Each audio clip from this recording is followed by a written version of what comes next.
Assalamualaikum warahmatullahi wabarakatuh. Eh, Waalaikumsalam warahmatullahi kita bertemu di pertemuan ketiga mata kuliah pemrograman framework. Pada hari ini kita nanti akan eh, kedatangan tamu dari praktisi Pak Andreas. Nanti akan mengajar Anda di sini semua, berbagi pengalaman, berbagi ilmu. Maka nanti pada saat beliau menyampaikan materi, tolong diperhatikan, kemudian silahkan nanti bertanya, supaya nanti bisa kita juga berdiskusi, ya, semakin eh, menarik nanti untuk sesi kita hari ini, karena eh, mungkin nanti Pak Andres akan menyampaikan hal-hal yang Anda tidak peroleh di perkuliahan atau di kampus. Ya. Jadi manfaatkan kesempatan ini. Nanti kita akan bertemu sebanyak 3 kali pertemuan di hari dan jam yang sama. Baik, untuk yang belum presensi di sistem, silakan sudah saya buka presensi di sistem. Nah, untuk selanjutnya, untuk ruang dan ruang Zoom ini saya berikan ke Pak Andreas sebagai dosen pengampu di sesi kali ini. Silahkan Pak Andreas. Oke, baik. Terima kasih Pak Ferry atas kesempatannya dan waktunya. Sebentar, saya akan ambil share screen.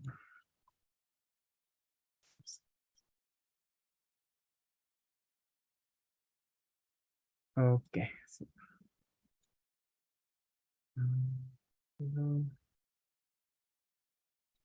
Recording in progress.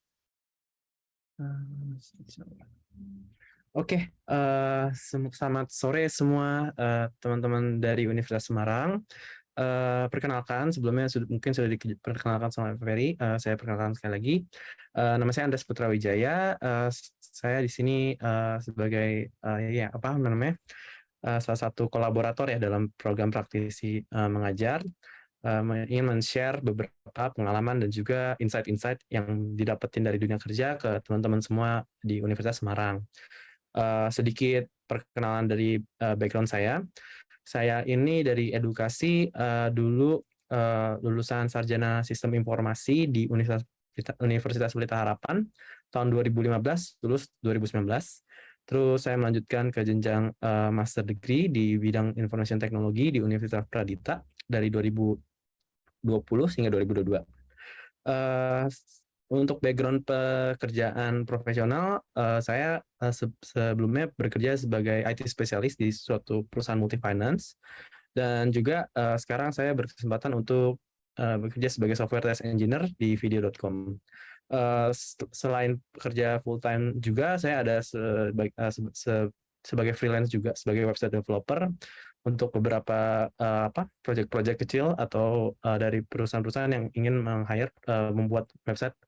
Saya biasanya membuatkan website dan juga mobile apps. Dan juga ini ada beberapa kontak yang bisa teman-teman simpan jika misalnya habis setelah sesi ini, ataupun ada beberapa hal dari teman-teman yang ingin ditanyakan, boleh banget langsung aja email ke email saya yang sudah diterapkan di sini, dan juga ada LinkedIn kalau mau connect.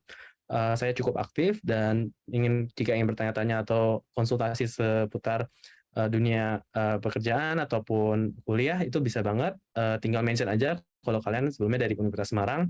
Saya akan berusaha memberikan insight ataupun sharing sesuai dengan pertanyaan dari teman-teman semua. Oke, kurang lebih perkenalannya itu. Sekarang mungkin aku mau brief dulu sedikit apa saja yang hari ini aku mau share ke teman-teman di Universitas Semarang. Pertama, aku nggak langsung kita belajar tentang teknis. Aku ingin sharing-sharing sedikit soal tech industry di Indonesia. Setelah sharing itu, mungkin habis itu kita akan bahas sedikit tentang materi framework, dan juga itu basic banget. kita belum mulai nyentuh codingnya, jadi sebagai briefnya aja apa aja yang perlu dipersiapkan untuk kita nanti dalam 3 kali pertemuan ini. Habis itu nanti ada quiz ada Q&A buat teman-teman semua yang ingin bertanya. Ada 2 Q&A. Jadi selama presentasi ini berjalan, teman-teman kalau misalnya mau bertanya bisa langsung chat di Zoom, di message. Nanti di tengah presentasi ada Q&A dan di akhir presentasi juga ada Q&A. Jadi nanti kita akan bacain satu-satu pertanyaan dan jawab pertanyaannya. Kurang lebih itu aja untuk yang kira-kira apa yang kita akan bahas hari ini. Oke, pertama yang aku tadi sampaikan, aku pengen sharing sedikit ya soal gimana sih industri teknologi di Indonesia tuh sekarang.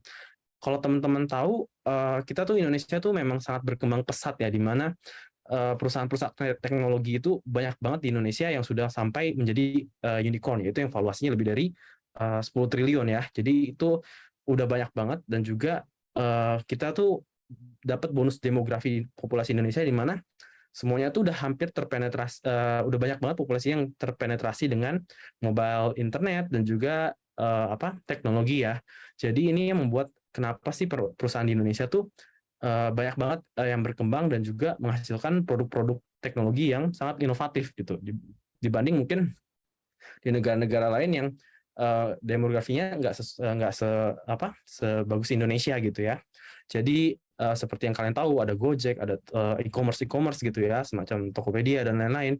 Itu tuh sudah banyak banget di Indonesia dan sekarang tuh lagi butuh banget talent-talent dari teknologi gitu. Makanya nggak cuman dari startup teknologi ya, dari dunia bisnis lain pun perbankan dan juga otomotif ataupun industri semua membutuhkan orang IT gitu. Jadi aku mau kasih kongres dulu untuk teman-teman semua di Universitas Semarang ya di bidang teknologi. Kalian tuh udah di path yang benar gitu. Kalian tuh udah menempuh dunia teknologi udah benar, udah bagus banget dan nggak boleh ada di pikiran kalian tuh kayak nyesel masuk jurusan ini. Itu sangat sayang karena di luar sana tuh sekarang banyak bahkan yang teman-teman aku tahu gitu dulu kuliah IT, tahu gitu dulu kuliah IT gitu loh, karena mereka ngelihat di sini demand-nya banyak banget dan juga mereka ngelihat kalau misalnya di dunia IT tuh pokoknya lebih banyak gitu yang bisa didapetin di luar sana gitu. Jadi sekali lagi kita sudah sangat bagus ya udah di dunia teknologi ini, kalau bisa dimanfaatkan, dimaksimalkan supaya nanti kita setelah lulus juga bisa mencari ilmu ataupun bisa langsung misalnya mau bikin startup gitu boleh banget kan. Nah itu ternyata startupnya jadi besar banget, dapat funding dan itu oke banget gitu. Jadi kita kalau bisa berusaha dari sekarang mulai mempersiapkan hal-hal yang diperlukan untuk memasuki dunia teknologi gitu ya. Jadi apa aja sih yang perlu dipersiapkan? Nah, mungkin aku sharing sedikit dari based on pengalaman aku dan juga mungkin dari pengalaman yang aku dapetin dari orang sekitar aku ya. Yang pertama tuh kita harus benar-benar tahu dulu passion kita di mana. Dunia kerja itu nggak selalu kita all about coding gitu. Maksudnya kan mungkin kalian di jurusan IT sangat familiar dengan coding, tapi sebenarnya di dunia kerja tuh nggak semua tuh kalian perlu coding gitu. Ada yang bagian desain, atau juga yang product manager, product owner, ada juga di bagian penetration testing, security, DevOps dan lain-lain gitu. Ada juga di bagian data. Sekarang sangat populer juga ya, data scientist, data analis, data engineer, itu banyak banget. Nah, di situ tuh kalian nggak bisa pengen jadi semuanya gitu. Kalian harus pilih salah satu at the end. Sangat bagus kalau kalian nih dari masa kuliah, kalian udah tahu passion kalian di mana. Kalian udah tahu kalian ingin fokusin mengembangkan karir dan juga pengalaman kalian di bidang itu. Sehingga yang kamu pelajari nanti juga bisa mengarah ke situ, dan nanti setelah beres lulus kuliah juga sudah bisa memfokuskan diri untuk menyiapkan ke karir bagian itu gitu. Karena balik lagi, kalau nanti kalian setelah lulus misalnya nggak tahu mau jadi bagian passion apa, itu celakanya nanti kalau misalkan udah salah misalnya ya, ternyata aku nggak terlalu passion nih di bagian front end gitu, aku sukanya di bagian DevOps gitu ya, itu nanti saat kerja kalian bisa shifting itu sayangnya nanti kalian bakal mulai lagi dari nol. Jadi misalnya kalian udah pernah 2 tahun jadi front end engineer, terus pindah ke DevOps, jadi ulang lagi jadi 1 tahun gitu. Jadi sebenarnya kalau udah dapetin passion dari sekarang udah sangat bagus, dan nanti kalian juga bisa memanfaatkan itu dengan membangun portofolio yang bagus, yang akan saya jelaskan di slide berikutnya gitu ya. Nah, ini yang kedua yang aku bilang tadi sebelumnya. Kalau misalnya di dunia kerja tuh kita kan biasanya harus ya mulai apply gitu ya, melamar gitu. Kalian akan berhadapan dengan recruiter dan juga tech recruiter atau talent acquisition gitu ya, yang akan melihat kalian itu skill-nya di mana gitu. Dan mereka biasanya mendapatkan ribuan dari banyak pelamar gitu ya, dan nggak mungkin semuanya langsung bisa di proceed gitu kan. Penting banget untuk membangun portofolio, dan portofolio ini tergantung juga kalian ingin menentukan apply di bagian mana. Sedikit sharing dari aku, dulu aku sering banget ada project di kampus, dan mungkin kalian juga ada banyak project di kampus. Itu project-projectnya bisa kalian upload ya, misalnya di GitHub, atau kalian juga punya Behance, kalian bisa kasih portofolio kalau kalian tuh pernah punya project-project yang ada di kuliah gitu, zaman kuliah. Ini tuh nanti bisa jadi kayak poin plus buat kalian di mata recruiter, supaya kalian tuh punya pengalaman yang bisa dipakai untuk nanti dunia pekerja. Dan ini tuh sebenarnya itu juga ya bagus buat pengalaman kalian juga, karena kalian di sini sudah bisa membangun personal branding dari bagaimana kalian bisa memberikan kelihatan apa skill-skill yang kalian punya gitu. Jadi kalau kalian memang suka misalnya di bagian UI UX, kalian bisa pakai Figma, pakai Adobe Design, dan juga hal-hal lain untuk menampilkan misalnya kalian pernah membuat suatu desain UI UX gitu ya, itu bagus banget. Terus kalian juga bisa coba buat LinkedIn sekarang gitu kan. LinkedIn tuh banyak banget sekarang, dan juga kalau kalian suka yang competitive programming, kalian bisa pakai LeetCode. Nah, LeetCode ataupun HackerRank ya. Di situ kalian bisa cobain beberapa tes-tes yang mulai dari mudah, medium sampai hard gitu ya. Nanti itu bisa dilihat juga oleh recruiter, dan juga biasanya kalau kalian mau bagian coding ya, biasanya itu pasti ada coding test. Nah, itu bagus juga buat pengalaman kalian. Oke, kurang lebih itu yang seputar membangun portofolio ya, yang dipersiapkan untuk jika kalian ingin terjun ke dunia di mana teknologi atau mencari pengalaman di bagian bekerja sebagai teknologi gitu. Terus yang kedua adalah melatih hard skill dan soft skill. Jadi selain IP yang misalnya IP harus bagus gitu ya, tapi kalian juga harus ada soft skill ya, di mana di dunia kerja tuh kalian akan berinteraksi banyak orang gitu. Kalian nggak akan cuma kerja sendirian. Jadi itu kalau aku dulu pas zaman kuliah tuh sering banget ikut organisasi ya. Jadi di organisasi itu bagus banget karena itu membantu kalian dalam hal seperti public speaking, dan juga menyampaikan pendapat, dan juga kalian juga bisa bagaimana negotiation dengan orang-orang di sekitar kalian, dan juga bagaimana menghadapi orang-orang gitu. Karena itu sangat diperlukan ya, karena yang pertama kamu akan bekerja dalam tim, dan juga kamu nggak akan bisa cuman kerja sendirian gitu. Jadi itu pasti akan dapat poin plus jika kalian punya soft skill yang bagus dan juga hard skill yang bagus. Di sini kalau misalnya kalian pernah dengar juga seperti SDLC gitu ya, kalian harus juga bisa tahu culture yang kira-kira ada di perusahaan tuh kayak gimana gitu kan. Ada yang namanya culture-nya waterfall gitu, ada yang dianya tuh agile environment ya, yang dimana mereka bekerja di sesuatu yang di plan dulu dengan sprint gitu, atau ada yang secara birokrasi waterfall gitu. Itu juga perlu kalian siapkan supaya kalian nanti pas dunia kerja tuh nggak kaget, kayak gini ya, misalnya kayak wah ini cepat banget, bisa pace-nya saya tuh nggak bisa keep up gitu. Atau mungkin kalian yang lebih ke waterfall ya, atau yang kayak ini birokrasi banget, ini kita mau nyampein ide harus ulang lagi dari atas sampai mana. Nah, itu kalian harus siapin juga supaya kalian nanti di dunia kerja nggak kaget terhadap culture, karena mungkin di dunia kerja tuh berbeda gitu ya. Dan selanjutnya keep up to date. Nah, dan ini nggak cuma di bagian tech ya, teknologi, atau kalian mau di bagian produk atau di gimana. Teman-teman aku ada kok lulusan IT informatika gitu ya, sekarang jadi product management. Itu nggak coding sama sekali, dia seperti ngedesain suatu produk dalam suatu fitur perusahaan gitu ya. dia yang menganalisa gitu, tapi dia nggak pegang coding sama sekali, tapi lulusan IT gitu. Ada yang malah lulusan sistem informasi, dia malah sekarang jadi software engineer gitu ya, benar-benar bagian coding gitu. Jadi nggak menentukan kalian di bagian IT terus harus bagian coding gitu. Kalian bisa bagian UI UX, teman aku juga ada di bagian UI UX design, dan juga bisa di bagian DevOps dan juga di bagian security gitu. Itu oke banget. Nah, yang kalian harus persiapkan, kalian harus keep up to date dengan ya, misalnya mungkin kalian pernah familiar ya dengan ada yang namanya Instagram e-commerce gitu ya, atau kalian pernah coba lihat juga ada seminar-seminar gitu ya tentang Tech in Asia, atau misalnya ya, dari Indonesia Product Conference, atau mungkin dari YouTube gitu ya yang suka sharing-sharing soal programming gitu ya. Itu kalian bisa cari tahu tuh sebenarnya tuh sekarang yang lagi di perusahaan-perusahaan pakai tuh apa aplikasinya, dan juga pemrograman apa yang dipakai gitu, dan harus apa yang kamu bisa tahui supaya nanti saat kalian mulai kerja tuh kalian udah lumayan familiar ya, maksudnya oh ini saya tahu ini pernah saya pelajari gitu ya, supaya ke depannya ini nggak jadi hal yang sangat baru banget buat kalian, ntar pas ditanya oh nggak pernah dengar gitu. Tapi kalau kalian sering up to date gini, kalian udah tahu oh yang terbaru tuh perlu apa aja gitu, udah harus pakai message broker, Git apa, Ansible gitu, Docker dan lain-lainnya. Oke, selanjutnya, nah ini juga nggak kalah penting ya buat kalian. Mungkin kalian juga udah tahu karena aku di sini salah satunya itu program dari Kampus Merdeka ya, praktisi mengajar ya. Di sini ada juga ada yang magang Merdeka dan lain-lainnya gitu kan ya. Itu sangat penting banget buat kalian tuh ada pengalaman di dunia kerja.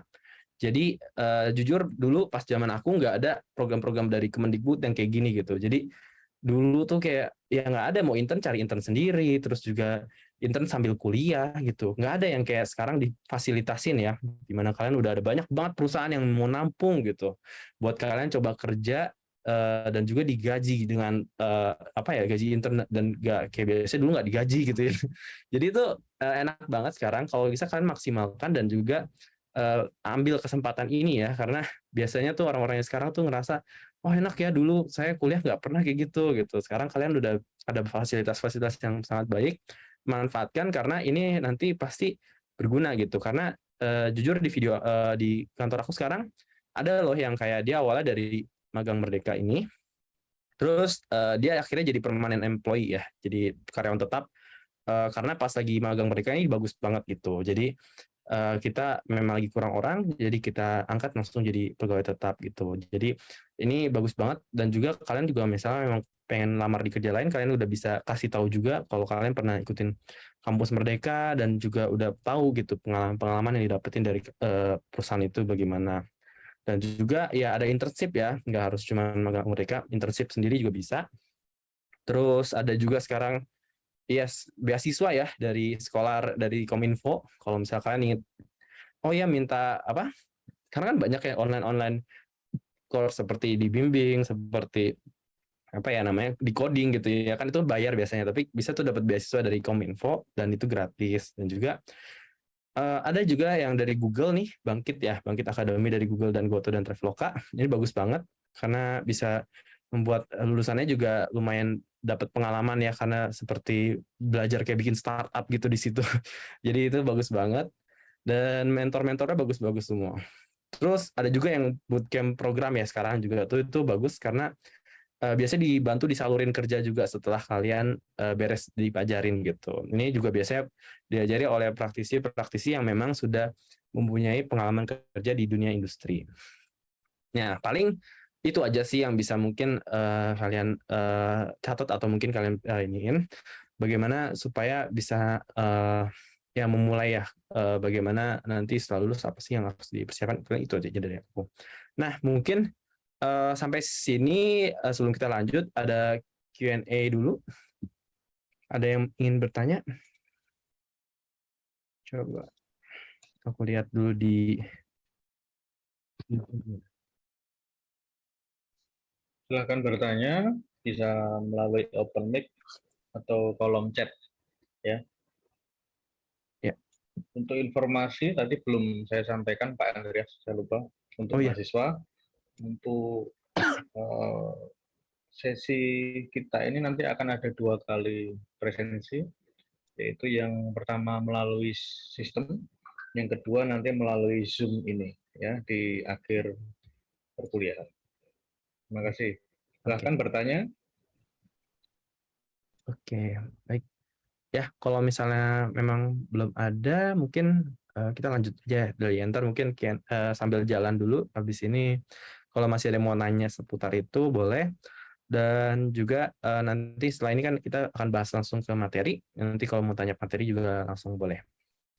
Oke, kita lanjut dulu. Oke, baik.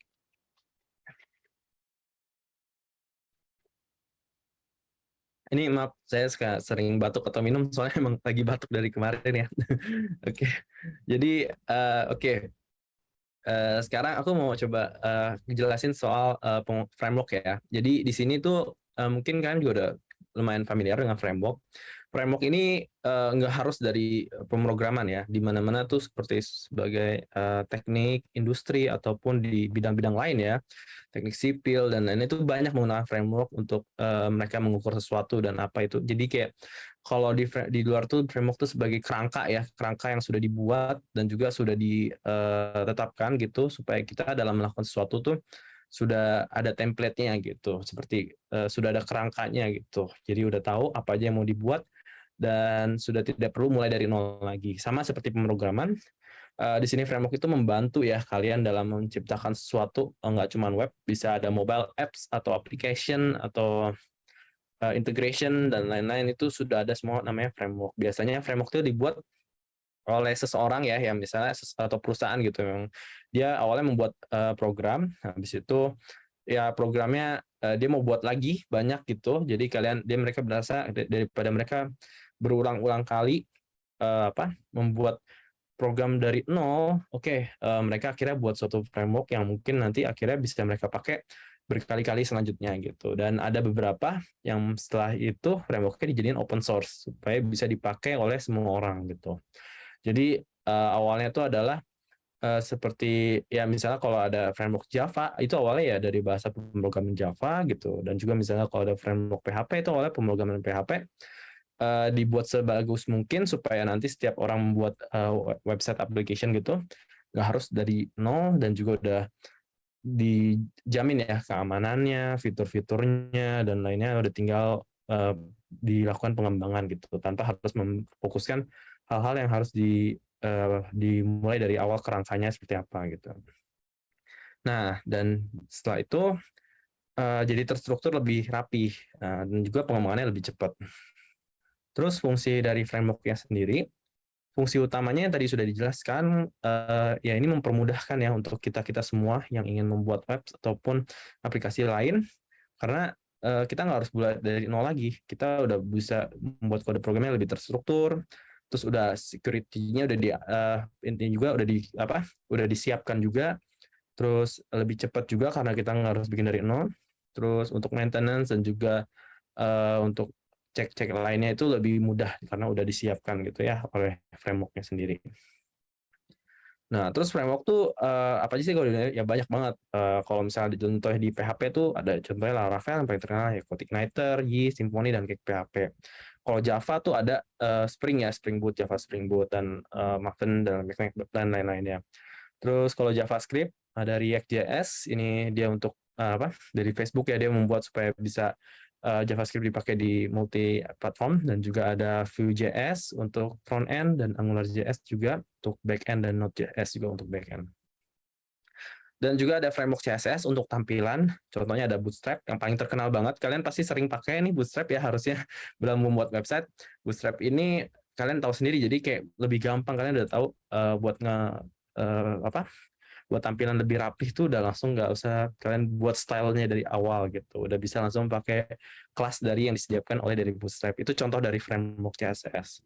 Ada juga mungkin Tailwind kalau kalian pernah dengar, ada juga Inertia dan lain-lainnya gitu, itu framework CSS. Terus kalau mobile, nah ini contohnya ada Flutter kalau kalian pernah dengar dari Google, itu untuk membantu kalian membuat aplikasi dari bisa dibuat untuk Android dan juga iOS ya, sama kayak React Native juga dan Xamarin juga.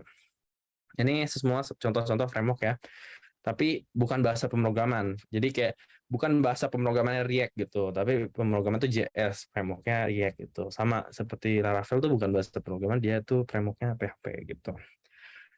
Oke, baik. Kita lanjut. Oke, terus kalau aku sharing sedikit ya, di video kita pakai apa sih dalam frameworknya? Kita banyak banget sih frameworknya. Untuk iOS kita pakai RxSwift, dan untuk semua web platformnya kita pakai Rails, Ruby on Rails. Jadi kita dibangun dalam infrastruktur Ruby, semua untuk front end dan back end-nya. Untuk websitenya ya, dan juga untuk menghandle request-request dari mobile app seperti Android dan juga iOS itu kita pakai Rails, Ruby on Rails. Terus di Android kita ada Jetpack Compose untuk mengatur resource-resource dan juga yang dibutuhkan di Android. Terus untuk testing framework-nya kita pakai Robot Framework untuk mengatur end-to-end test ya, semua dari web, aplikasi, dan juga Android dan iOS itu semua pakai Robot Framework, diintegrasiin deh dengan library-library yang udah disediain oleh Selenium dan juga Appium dan sebagainya. Dan juga kita menggunakan Kotlin ya untuk beberapa fitur seperti quiz dan juga beberapa program Android kita juga pakai Kotlin. Terus ada Ktor ini juga untuk membantu kita dalam fitur live chat ya, karena di video itu lumayan perlu banyak live chat itu kan, kalau misalnya kalian lagi banyak pertandingan yang seru, kalau live chatnya sering panjang gitu kan ya, kita pakai framework Ktor supaya lebih lancar, ada jika chatnya banyak banget kita langsung bisa bantu nge-help itu. Oke. Terus oh ya, aku juga mau bahas soal OOP dalam pemrograman framework.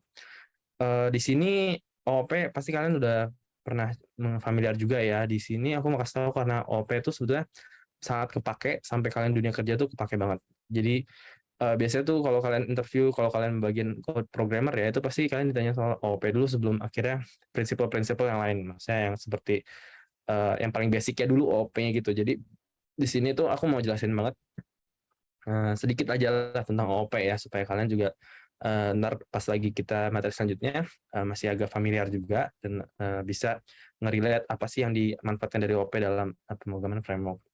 Pertama kita ada yang pertama ya, mungkin aku bahas tentang principle of OOP ya, rewind sedikit. Kalian mungkin udah tahu sama inheritance, di mana kalian itu suatu kelas ya bisa punyain turunan, bisa punyai subclass gitu untuk extend kelasnya itu supaya bisa mengambil semua metode atau objek atau atribut dalam suatu kelasnya itu sendiri.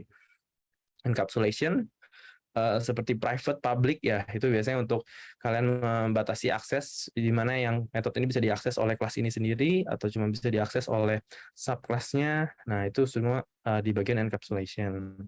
Abstraction atau abstraksi di sini kita kalau misalnya membuat sama kayak membuat makalah gitu kan, biasanya ada abstrak ya, misalkan kalau mau buat jurnal atau mungkin bab 1 itu kan biasanya ada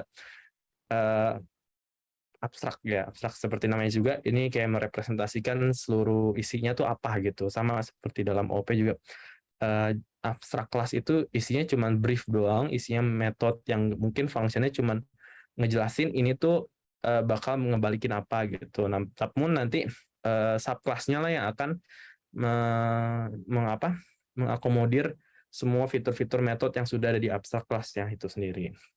Jadi lebih bagus aja dengan ada abstraction ini, kalian bisa lebih terstruktur dan lebih rapi dan bisa ngelihat fitur-fitur apa aja sih yang ada di aplikasi kalian. Polymorphism ini ada ya overriding sama overloading ya dalam suatu metode, di mana kalian bisa nge-override suatu metode dengan name yang sama atau nge-overload suatu metode dengan suatu metode yang sama tapi parameternya berbeda ya. Oke. Terus struktur dari OOP sendiri ada kelas ya, itu suatu blueprint ya, kalau kita sebutnya tuh kelas tuh blueprint, di mana kita membangun suatu mahasiswa gitu ya, misalnya ya itu berarti kelas mahasiswa berarti blueprintnya mahasiswa gitu, dan di dalamnya tuh mungkin nanti ada name-nya, ada apanya gitu. Nah, objek ini adalah yang merepresentasikan ya instansi suatu kelas ya. Jadi kita misalnya mau manggil kelas mahasiswa di kelas sekolah gitu, kita bisa buat objeknya misalnya kelas SMA 1 gitu ya, berarti itu mereka SMA 1 itu ada merepresentasikan kelas mahasiswa, mungkin ya lebih gampang kelas A1 gitu ya. Nanti di situ dia bisa mengakses semua metode dan juga atribut dari si kelas mahasiswa. Selanjutnya ada metode, yaitu fungsi-fungsi apa aja yang ada di kelas itu, dan juga atribut seperti apa aja yang ada di kelas itu, seperti mungkin NIM-nya tadi ya, mungkin ada namanya mahasiswa gitu. Itu adalah bagian dari atribut.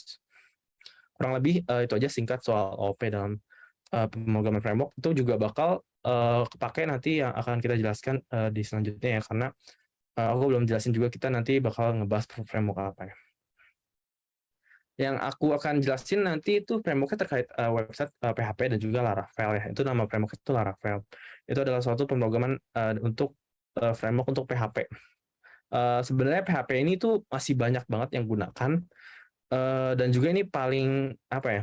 Paling banyak karena kalau kalian tahu di website-website itu banyak banget yang dibuat oleh WordPress ya, dan juga simple-simple ya Laravel dan juga lain-lainnya gitu ya. Kenapa banyak? Karena PHP itu bahasa yang paling familiar banget di dunia hosting dan juga server ya. Karena untuk membuat suatu aplikasi yang tidak ribet gitu, mungkin untuk basic aja untuk penggunaannya, Laravel ini sangat powerful karena kita itu nggak sangat ribet untuk setting dan juga dependensi yang berubah-ubah gitu dibanding bahasa pemrograman lain. Jadi itu masih banyak banget digunakan, dan perusahaan-perusahaan juga mungkin ya ada banyak yang masih gunakan untuk beberapa project mereka gitu, yang mungkin mereka merasa oh kita punya project baru yang mungkin lebih simple, kita nggak perlu pakai developer yang pakai bahasa program yang sulit-sulit, kita bisa pakai PHP aja gitu untuk yang bagian itu. Jadi ini masih sangat relevan di dunia kerja, dan juga saya sebagai freelance website developer, aku kurang lebih semua kebutuhannya tuh untuk klien itu terprovide oleh PHP ini sendiri. Jadi itu masih sangat relevan, dan juga untuk kalian bagus banget untuk belajar di dunia ini ya, di dunia mahasiswa dalam membuat suatu website. Dan juga kalian kalau di dunia kerja juga kalian nggak masalah hal-hal seperti ini, tapi kalian akan di tes itu bagian logika kalian. Jadi bahasa pemrograman apapun, yang penting logik kalian sudah sangat kuat, itu nggak masalah. Oke, selanjutnya kita akan, nah ini dia, Laravel. Mungkin beberapa dari kalian udah pernah dengar juga. Ini adalah framework yang aku udah jelasin sebelumnya, framework PHP yang sangat populer, dan juga sangat sangat menurut aku sangat powerful dibanding framework PHP lainnya. Ini tuh sebenarnya awalnya tuh improvement dari CodeIgniter ya. Kalau dulu aku diajarin pas kuliah juga CodeIgniter, tapi pas waktu pencipta Laravel bilang ya CodeIgniter ulang di bagian security dan juga di bagian autentikasi gitu. Jadi Laravel ini sebagai upgrade-an dari CodeIgniter gitu. Dan di sini tuh dia komunitasnya besar banget. Jadi enak banget kalau kalian menemukan ABC problem gitu ya, kalian searching di Google itu banyak banget, dan juga banyak kayak dibuat library dependensi vendors dan lain-lain oleh semua komunitas gitu. Misalnya kalian mau buat ekspor ke Excel, mau ekspor ke PDF, udah tinggal install udah banyak gitu, kayak semuanya banyak community-nya gitu. Jadi cukup populer dan juga sangat membantu kalian untuk membangun suatu aplikasi website ya. Terus apa aja sih yang diperlukan? Kalian bisa kunjungi laravel.com ini untuk lihat dokumentasinya. Tapi apa yang paling utamanya itu kalian harus punya PHP, jelas. Kalau nggak punya PHP nggak bisa di-run. Diinstal di PHP, misalkan di Windows, kalian install PHP di Windows. Kalau di MacBook, ya kalian install PHP di MacBook. Terus kalian install Composer. Composer ini tuh sebagai package manager. Jadi package manager itu banyak ya, kayak kalau di JavaScript itu ada Node package manager NPM. Kalau di Python ada pip. Nah, kalau di PHP ada Composer. Itu untuk install keperluan-keperluan yang ada di PHP-nya sendiri, dengan contohnya Laravel gitu ya. Nanti juga itu bisa membantu kalian menggunakan Artisan. Karena ini kan bilangnya for web Artisan ya. Jadi Artisan itu bisa membantu kalian kayak, oh ya buatin aku controller baru gitu, atau buatin aku model baru gitu. Ntar bisa tinggal komen aja pakai artisan. Begitu kurang lebih. Oke, nah, karena Laravel ini menggunakan model view controller, jadi aku mau bahas sedikit ya model view controller itu. Sebetulnya kalau dibilang itu ini tuh adalah suatu desain arsitektur ya dari suatu aplikasi gitu. Ada yang namanya model view controller, ada model view presenter, model view model. Ini sebenarnya ada banyak lagi di luar, tapi aku nggak ambil karena kebanyakan itu relate ke mobile apps ya. Jadi untuk di web itu rata-rata kita model view controller. Video pakai Ruby on Rails itu di model view controller. Nah, tapi untuk di Android dan di iOS kita pakai model view model gitu. Jadi sebenarnya model view controller ini emang sangat populer di website, tapi agak ya kurang improve di bagian mobile karena kurang cocok aja di bagian tampilan ya. Jadi kan kalau misalnya tampilannya di mobile apps tuh agak berbeda lah dengan di website. Jadi kalau kita lihat tuh major perubahannya itu memang kalau di mobile yang misalnya seperti model view presenter dan model view model itu di bagian cara menampilkan datanya itu bagaimana. Jadi aku sedikit aja sekilas kalau perbedaannya itu model view controller di sini udah jelas ya kalau controller ini mengatur view dan juga modelnya. Tapi di sini model itu akan menampilkan dari view. View itu akan menampilkan sesuai dari apa yang model. Sedangkan kalau misalnya yang selanjutnya di model view presenter itu kurang lebih view itu cuma bisa dimanipulasi oleh presenter. Kalau yang di view model dia akan oleh view modelnya. Nggak pokoknya model nggak akan menampilkan langsung dari si view ini nggak akan langsung menampilkan dari model. Jadi kalau dilihat dari grafiknya sendiri nggak ada kaitan dari view ke model kan, harus melewat penengah gitu, presenter dan view model. Dan perbedaannya tuh mungkin lebih kalau presenter lebih presenternya cuma sebagai penengah doang antara model dan view. Dia logiknya itu semua di presenter. Kalau view model ini dia tuh tampilannya dan logiknya digabung gitu. Jadi di view itu udah ada logiknya, bisnis logiknya juga. Perbedaannya cuman kalau di model view presenter ini bisa langsung dites ya, pakai integration test. Kalau di model view model itu nggak bisa dites, jadi kalian kayak harus lewat unit test aja. Kalau nggak ya harus dibikin lah aplikasinya dulu, baru nanti bisa dites gitu. Kurang lebih gitu kalau untuk sekilas ya perbedaannya itu gimana. Nah, kita kan kebetulan pakai Laravel dan dia arsitekturnya model view controller ya. Aku bakal jelasin sedikit bagaimana model view controller yang ada di Laravel ya. Di sini pertama model itu udah jelas dia tuh digunakan untuk berkomunikasi dengan database. Jadi modelnya ini sebagai representasi database yang nanti akan dipanggil oleh controller ataupun view ya. Terus di Laravel tuh dia juga support migration, seeder, sama factory ini ketinggalan kanan. Terus selanjutnya ada view ya. View ini seperti namanya aja view ya, maksudnya tampilan ya. Ini merupakan user interface dalam website. Dia tuh seperti kayak ya HTML-nya gitu, HTML dan juga CSS dan JavaScript itu semua di view ya. Kalian nggak bisa masukin view nggak bisa masukin HTML, CSS, JavaScript di model, cuman di view aja kalian bisa nampilin HTML itu. Cuman lebih kerennya di Laravel itu pakai Blade Engine. Nah ini tuh memampukan sih kita menulis PHP gitu, backend server gitu di client gitu. Jadi ini strong banget ya Laravel bisa pakai Blade Engine nih supaya kalian bisa nulis nulis PHP di HTML. Biasanya kan kalau di view itu ya HTML doang biasa, terus kalau kalian run pakai PHP error kan, atau cuma nampilin ya PHP doang gitu. Terus ya juga untuk input dari user kayak form ya, kalau kalian bisa register atau login, nah itu kan tampilan inputnya dari si view. Nanti pas pencet login dia bakal action nge-route ke controller yang mana gitu. Nah yang kedua yang terakhir ada controller. Dia menghandle logic ya dari HTTP request from route. Jadi kayak tadi dari view misalnya kayak mau login atau get data, get apa gitu, semua dari controller semua yang ngatur, atau mungkin delete package, atau mungkin ya semua itu semua di-handle oleh controller, pokoknya logiknya. Dan juga dia bakal menengahi model dan view untuk berinteraksi ya. Dan juga jika ada yang perlu dimanipulasi gitu, seperti modelnya harus ditambahin insert ke database atau gimana, itu lewat controller. Begitu seputar soal model view control.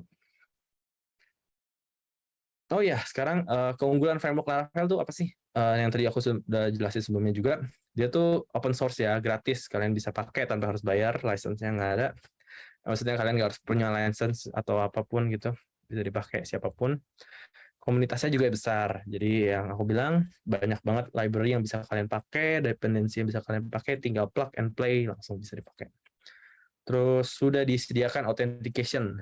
Jadi dan bagaimana? Jadi kalian bisa langsung udah punya login, register, dan udah bisa loh kayak di set sessionnya, dan juga kalau kalian mau forget password ataupun kasih apa ya namanya itu sekarang tuh middleware ya. Jadi kayak diaksesin kalau ini misalnya dashboard cuma bisa login sama admin gitu, udah bisa.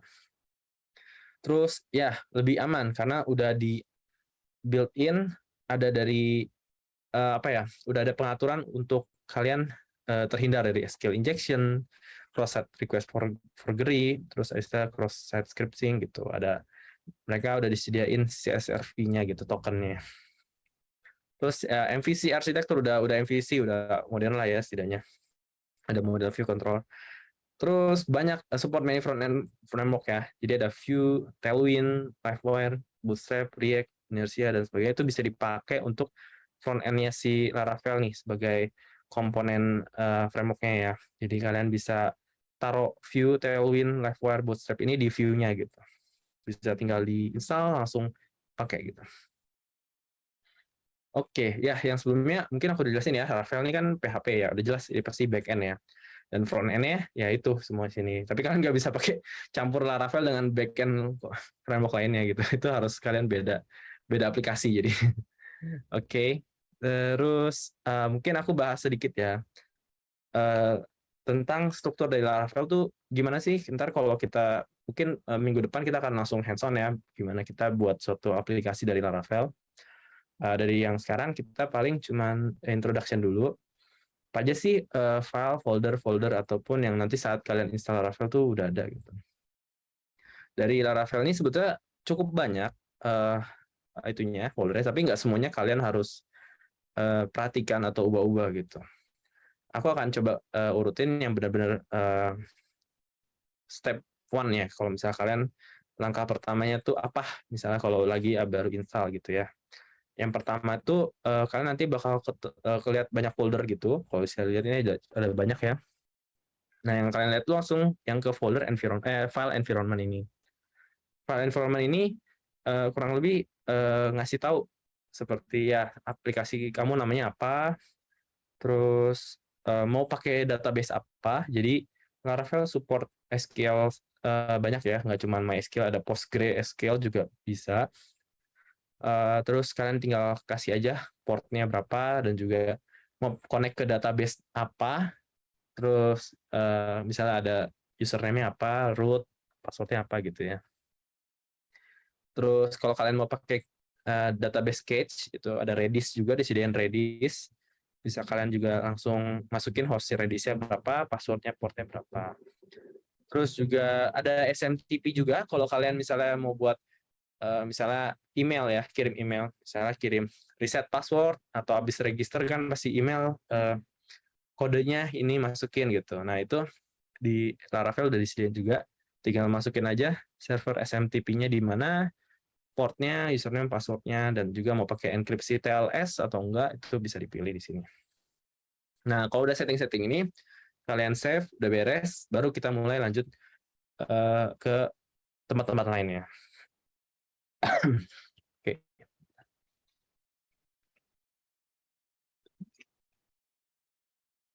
Oke. Nah, setelah udah beres environment, itu biasanya yang kita langsung lihat tuh yang bagian routing ya, webnya, web routing. Di sini seperti nge-set directory website kalian tuh ada di mana aja. Jadi kalau slash ini kayak seperti indeksnya kalian gitu, index.php gitu ya. Misalnya kalian tuh indeksnya di situ gitu.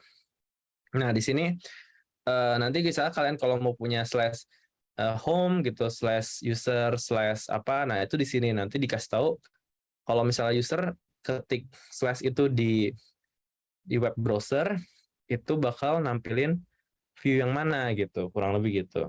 Dan ini accept banyak semua ya, semua HTTP request yang nggak cuman get doang. Kalau di sini kan contohnya get. Di sini nanti kalau misalnya kalian memang mau masukin data, nanti kalian bisa cuman masukin post gitu. Jadi itu nggak apa ya? Itu nggak akan nampilin tampilan, cuman balikin respons saja. Jadi kayak oh ya data berhasil dimasukkan gitu. Itu bisa. Jadi root ini kayak ya untuk directory website kalian. Di sini nanti bisa kalian kasih indeks juga. Jadi misalnya kalau slash admin ya, nanti kalian bisa slash admin di grouping. Jadi nanti adminnya misalnya ada admin login, admin setting, admin apa. Nah itu ntar kalian nggak usah tulis admin lagi di depannya gitu. Nah itu kurang lebih directory dari home website kalian di sini. Terus selanjutnya, nah ini adalah controller. Jadi tadi tuh kalau dilihat root-nya tuh kan langsung ngirim view-nya di mana ya. Seharusnya tuh kalau yang bagus, dia itu bakal ngarahin ke controller dulu. Nanti controller yang bakal ngasih lihat nanti view-nya yang ini ya gitu. Jadi kurang lebih kalau yang udah nanti kita ubah itu di root-nya itu tadi dia cuma nampilin nama function-nya dari controllernya dan juga nama controllernya gitu. Nama controller dan nama function-nya. Nanti si controllernya kita ubah-ubah supaya dia bakal nge-return view yang ini ya gitu. Jadi kurang lebih kontrol ini bakal ngejalanin sesuai dengan apa yang tadi roots udah di directory-nya itu yang sudah di set gitu. Di sini nanti bisa juga kalian kayak return view home-nya dengan ambil dulu data dari database. Misalnya mau ambil dari database mahasiswa, ditampilin dulu, nanti tinggal di home-nya ini tampilin doang gitu di view-nya. Kurang lebih gitu soal controller ya. Nah, yang kedua ini adalah models. Models ini yang aku bilang sebelumnya, dia adalah penengah antara aplikasi dengan database. Jadi, database-nya ini nanti kita nggak perlu nggak perlu query pakai insert into atau mungkin ya kalau misalnya mau cari data select from ini ya terus join ini join apa nggak usah, itu kita udah disediain soal model di sini. Nanti tinggal kayak kalian pilih aja kalian mau ambil data yang mana, terus sama ada where-nya juga kalau kalian mau, nanti bisa diatur semua di models ini. Nah, models itu ada kayak 3 apa ya ini bilangnya ya, tone support-nya ya gitu ya disediakan oleh Laravel gitu. Ada yang namanya tuh pertama tuh Vectoris.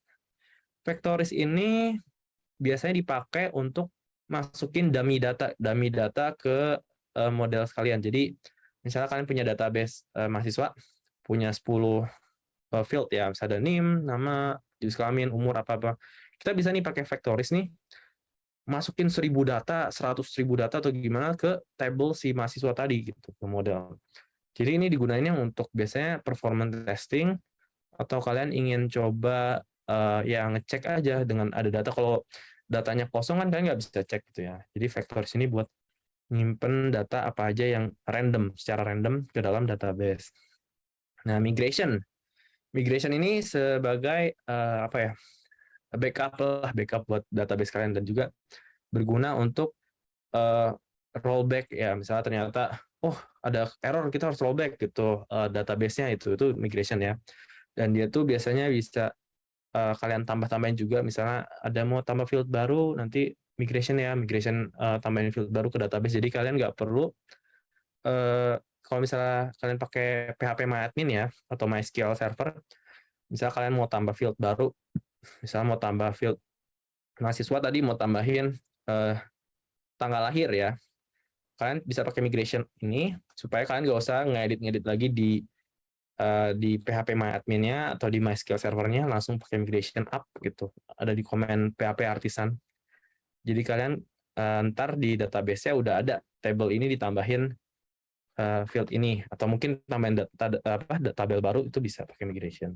Jadi bisa buat backup atau manipulasi database dalam server MySQL-nya. Terus yang ketiga terakhir ini adalah seeder. Seeder ini berfungsi untuk masukin data yang pertama saat database diadain gitu. Jadi kayak misalnya, by default seeder ini, misalnya kalau ada table admin, kita akan masukin seeder tuh super admin. Jadi by default bakal ada selalu super admin gitu. Jadi nggak harus kita insert sendiri super admin. Jadi beda sama Factories. Kalau Factories datanya random kan, dan bisa berapa 1000 banyak. Kalau seeder ini kita isi sendiri, dan kayak benar-benar kita tulis ini harus ada setiap table ini gitu. Jadi itu namanya seeder. Oke, kurang lebih begitu penjelasan soal model. Nah, yang terakhir ini ada view ya.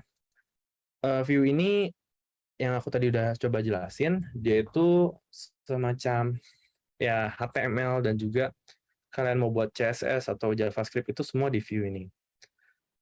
Kalian ini view ini bakal ditampilin dari controllernya ya, dan juga dia bakal bisa yang aku bilang tadi pakai Blade Engine. Jadi bisa juga kalian pakai script PHP, misalnya kalian mau ada custom seperti tambahin data waktu atau lain tuh bisa.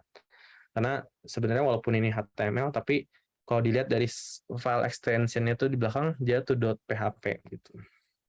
Dan yang .blade-nya ini jangan sampai lupa, karena dia bakal error kalau kalian nggak pakai .blade. Jadi memang kalau dilihat tadi di bagian routing dia welcome doang ya, atau mungkin di control dia home.index ya. Dia nggak ada .blade.php-nya karena itu udah otomatis. Tapi kalau kalian nanti bikin file nggak ada blade atau nggak ada PHP-nya, itu udah pasti error gitu. Jadi jangan lupa kalau view itu pakai Blade Engine. Kurang lebih seperti itu soal. Oh ya, dan ada satu lagi.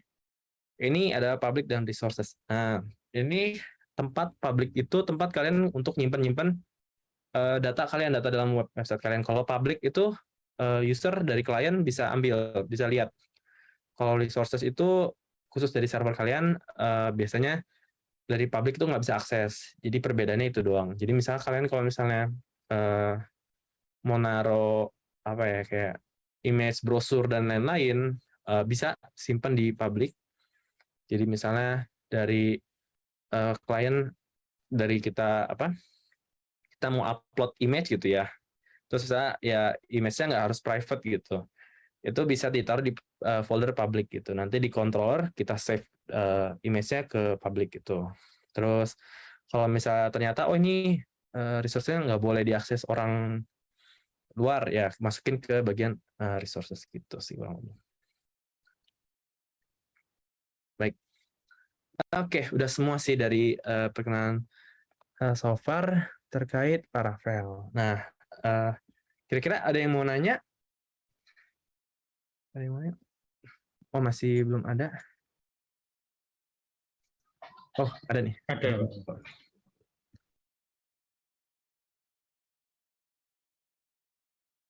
Selamat malam. Maaf izin bertanya Pak Andreas. Nama saya Feren Yariko di Gantara. Oke. Ingin bertanya. Saya freelance dalam desain melalui Corel. Apakah dalam matkul ini, apakah ada ketertarikan antara desain dengan framework yang akan berguna atau tidak? Terima kasih. Wah, ada dong. Tapi jadi aku kalau kamu suka Corel, kamu mungkin bisa collaboration ya, lebih collaboration. Jadi kalau di sini itu kayak ada beberapa ya, mungkin gambar-gambarnya ini misalnya untuk front end gitu ya, itu kan butuh aset-aset gitu ya. Biasanya aset-aset ini kita butuh dari tim graphic designer gitu. Jadi biasanya aku misalnya developer terus ada klien minta, mau website-nya bagus gitu. Biasanya kita hire misalnya kayak team up gitu ya sama tim desain gitu. Desain, gue mau buat project website bikin makanan gitu, atau mungkin website restoran. Nanti dari tim desain bakal buatin desain sama aset-asetnya. Nanti ya kita dari developer bakal masukin aset itu di ini public dan resource ini. Nah, public dan resource ini kita akan pakai template-nya dari yang tadi dibuat desain, aset-asetnya. Terus nanti kita akan tampilin di view. Nah, di view nanti kita kasih lihat, oh misalnya tadi udah buat header.png gitu ya. Mungkin Yeriko udah bikin header.png atau mungkin banner 1, ya banner 2, banner 3 udah disiapin oleh Yeriko semua. Kita tinggal dari view-nya ambil tadi yang udah diupload di public resource ini, dimasukin ke view supaya tampilin banner yang udah dibuat tadi oleh Yeriko. Kurang lebih gitu sih kalau dari segi desain ya. Karena ya kita malah bagus sih kalau misalnya Yeriko desain terus bisa framework juga. Jadi kamu yang desain, kamu juga yang bikin programnya gitu. Jadi kayak langsung dapat dua income gitu ya. Kalau misalnya programmer nggak bisa desain kan uangnya dibagiin tuh ke desainernya kan. Kalau misalnya kamu bisa desain terus kamu bisa bikin tampilannya juga, terus kamu bisa bikin ya controller cuma nampilin tampilan kamu, ya kamu udah bisa dapat semuanya gitu. Jadi sebenarnya bisa dua cara ya, tadi kamu bisa jadi full stack gitu ya, desainer dan juga developer, atau kamu bisa kolaborasi dengan programmer supaya buat bikin desain, website design gitu sih kurang lebih. Ya, semoga menjawab ya Yeriko. Atau ada yang masih ditanyakan?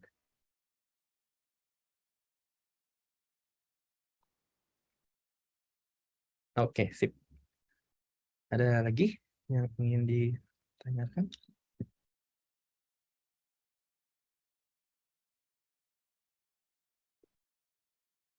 Oke, sip. Ada pertanyaan dari Muhammad Sofian ya. Permisi izin bertanya Pak Andreas. Bagaimana mengelola server jika mengakses aplikasi ribuan bahkan jutaan? Oh ya, jadi ini sebenarnya iya pertanyaan yang bagus dan bagus sih kamu bisa bertanya-tanya kayak gini ya, benar. Kalau misalnya server di hit bersamaan gitu ya, misalnya website kita di hit bersamaan ratus ribuan kali oleh pengguna yang berbeda atau jutaan orang itu 100% bakal down kan. Itu bakal 500 gitu, error 500 network bad gateway atau gimana lah semuanya, engine X errors gitu kalau kalian pernah lihat gitu, NX gitu kan, NX errors gitu ya. Nah, yang harus dari developer lakuin itu biasanya kita menyiapkan namanya load balancer. Jadi saat user nge-request kita dan kita nge-detect, oh ternyata ada banyak permintaan dari user karena mungkin ada big match nih, ada Persija lawan Persib atau gimana, atau mungkin ada big match Chelsea lawan Liverpool atau gimana gitu ya. Kita sediain semacam berapa ya, 6 server atau 7 server lah, pokoknya kita sediain gitu ya di Google Cloud kita.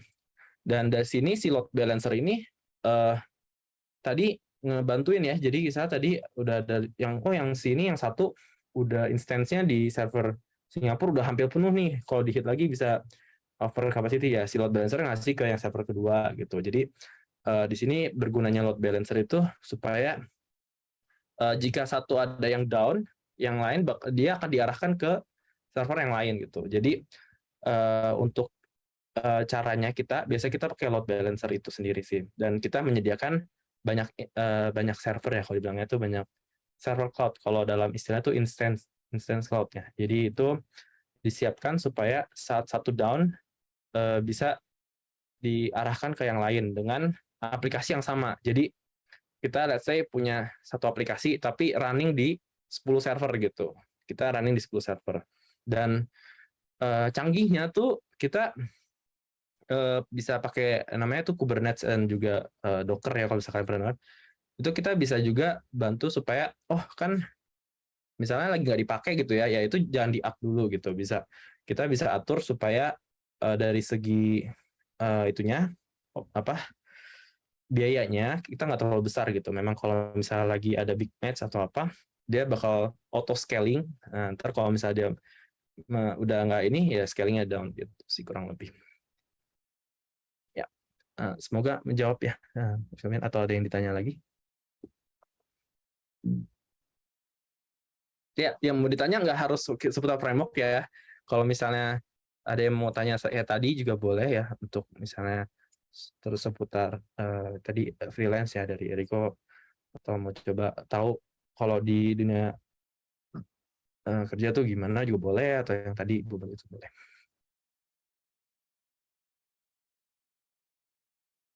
Oh, ada lagi Eriko ya. Ya, apakah materi ini share ya? Di-share ya, Pak? Di-share, ini pasti di-share. Dan juga ada rekamannya mungkin di-share juga kali ya, Pak? Heri. Di-share juga ya rekamannya. Ya, nanti coba saya. Iya, ya. Di-share itu berarti ya, berarti aman. Nanti kalau misalnya memang pengen nanya-nanya lagi boleh. Sebenarnya aku ada siapin juga di akhir sesi itu nanti kalian bisa tanya ya. Kalian bisa kalau mungkin sekarang masih belum tak kepikiran mau tanya apa, bisa nanti isi Google Form ini minggu depan aku akan bantu jawab gitu. Jadi misalnya kalau kalian hari ini belum kepikiran mau nanya apa, bisa salin dulu link Google Form-nya. Nanti next week aku akan usahain bakal jawab pertanyaan kalian yang mungkin ingin dijelaskan bagian apa gitu. Link formnya udah aku share di Google di chat. Nah,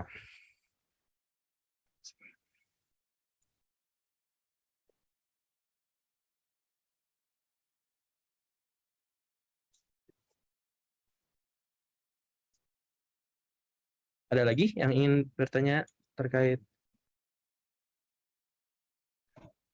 Silakan teman-teman mahasiswa. Nah, itu ada, Pak. Oh ya, izin tanya dari Via. Untuk seorang pemula yang baru belajar PHP, sebaiknya framework apa yang harus dipelajari?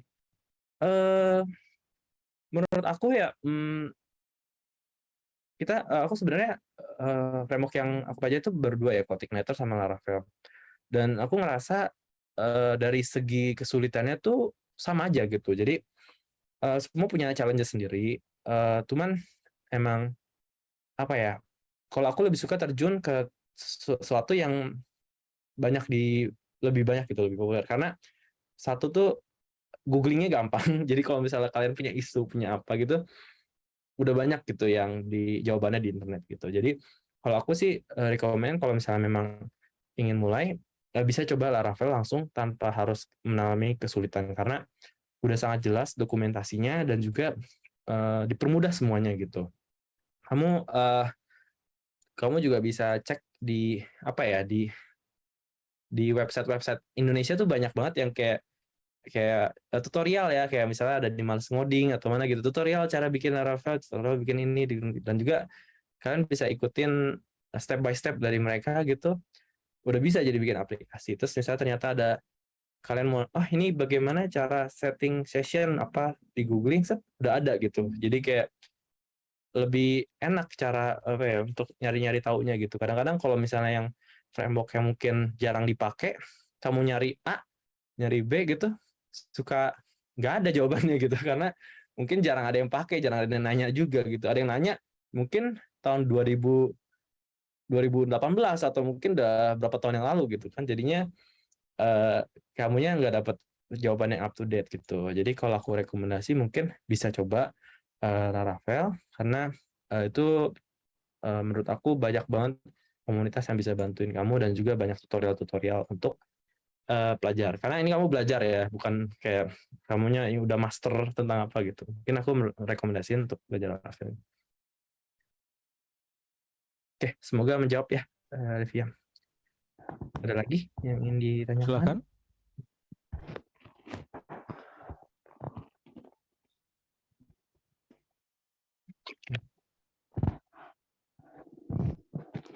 Jackson. Ya. Ya, silakan. Ada lagi yang bertanya, menyambung tadi pertanyaannya Mbak Levia ya, Pak Andreas ya. Iya, iya. Ya, karena sekarang sudah ada Laravel yang menurut saya juga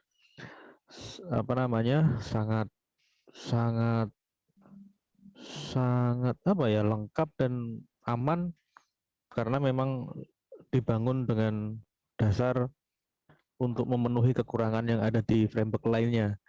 Ya, jadi eh, saya belajar dari Code Igniter di versi ke-3, 2 dulu bahkan, 2 dengan struktur yang berbeda sekali ketika naik ke versi 3 ya Pak ya.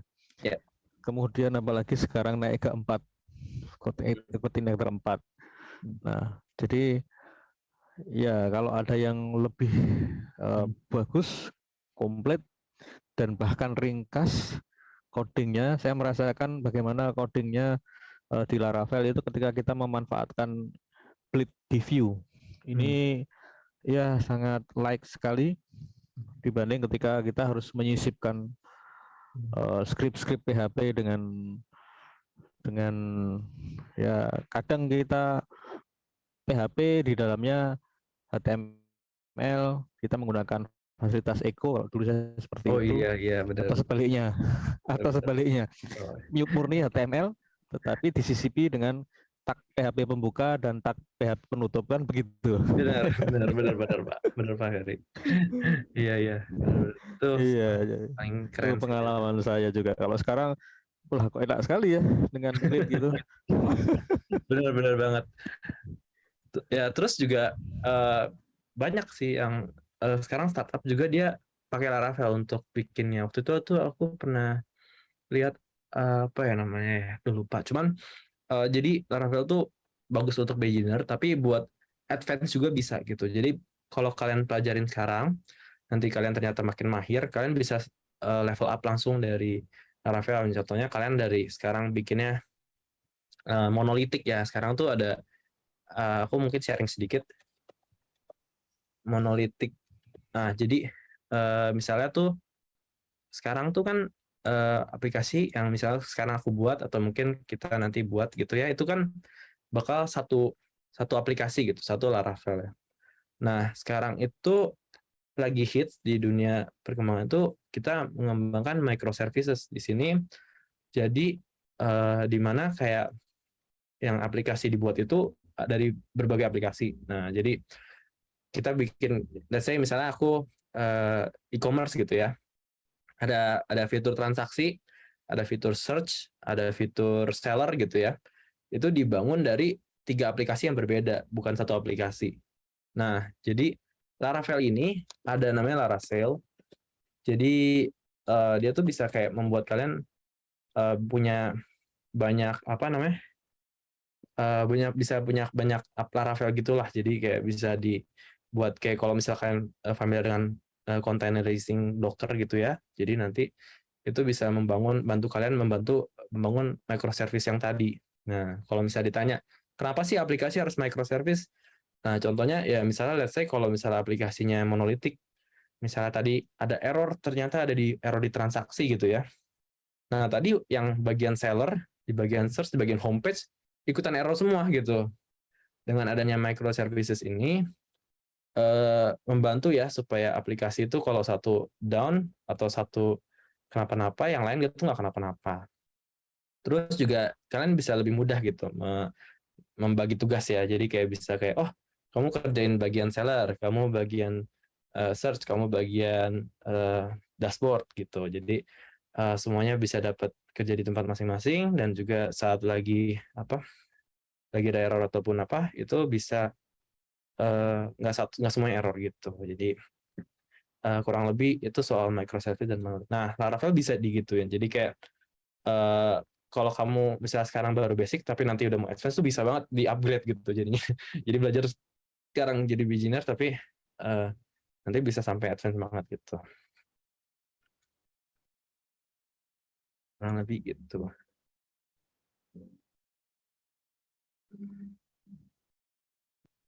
Oke. Ada lagi yang ditanyakan? Oh, kalau nggak ada mungkin aku izin mau main quiz ya. Pak Ferry, boleh nggak? Silahkan Pak Andreas. Boleh. Ya, jadi sebenarnya aku udah punya ide. Kita akan adain kuis. Nah, terus ini kuisnya berhadiah. Nah, kuisnya berhadiah untuk 2 orang poinnya tertinggi gitu. Terkait di slide tadi ya. Terus nanti pemenangnya bakal dapat 1 voucher video premium 1 bulan. Jadi aku akan kasih kuisnya itu di Kahoot. Kalian pernah dengar ya Kahoot ya? Aku harap sih di sini pernah familiar ya pakai Kahoot. Nah, terus kebetulan Kahoot aku cuma maksimal 50 orang. Nah, ini aku cek dulu ya.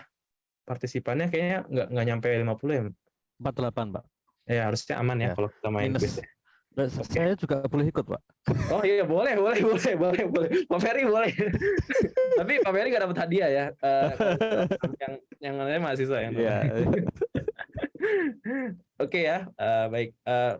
Aku paling minta tolong kalian nanti boleh di HP atau di web, nanti buka website namanya kahoot.it ya, kahoot.it. Terus namanya bebas deh nanti, tapi di akhir yang pemenangnya kasih email aja, nanti aku kasih voucher code untuk 2 pemenang tertinggi ya. Oke, aku buka dulu. Mana ya Kahoot? Tadi udah disiapin sih.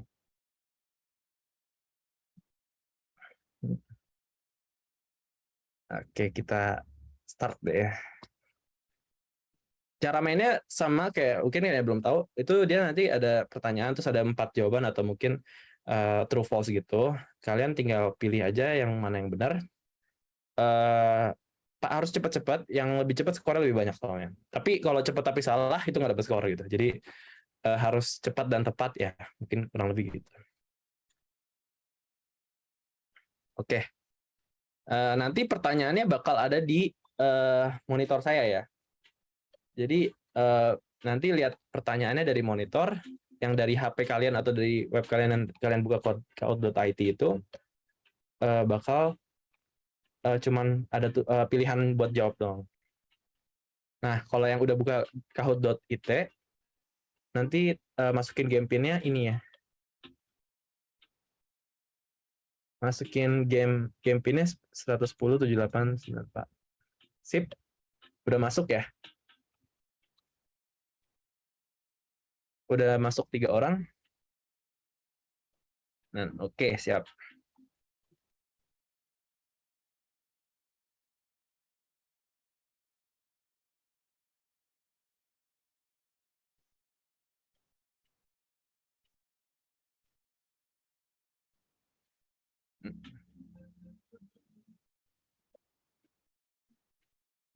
Teman-teman sambil kalau ada yang mau nanya, boleh banget ya, walaupun ini lagi main quiz, ini lagi nungguin aja kalau mungkin kalian ada yang mau nanya, dan juga ya kalau misalnya ada yang masih mau nanya bisa nanti.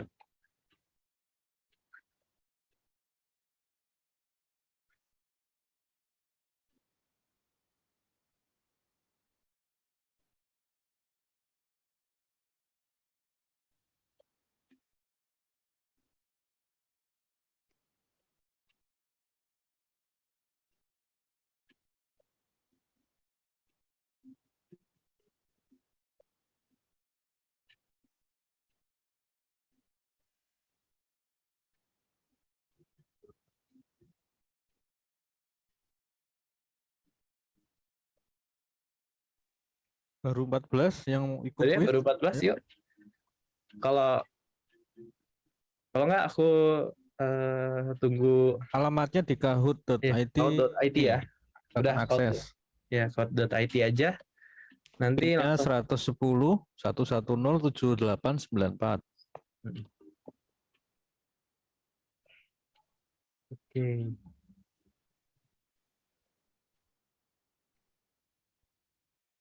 Kita mulai. Kayaknya 14 aja nih, Pak. Kita mulai 1940 deh ya. 1940 kita mulai. Kalau ada yang masih belum, bilang ya, nanti aku jangan start dulu.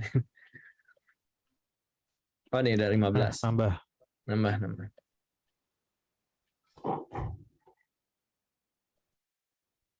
Oh, 16. Oke.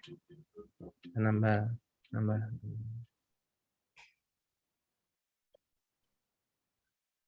Ini pertanyaannya seputar di PPT tadi kok, nggak ada yang di luar PPT. Jadi kayak bisa lah, pasti bisa.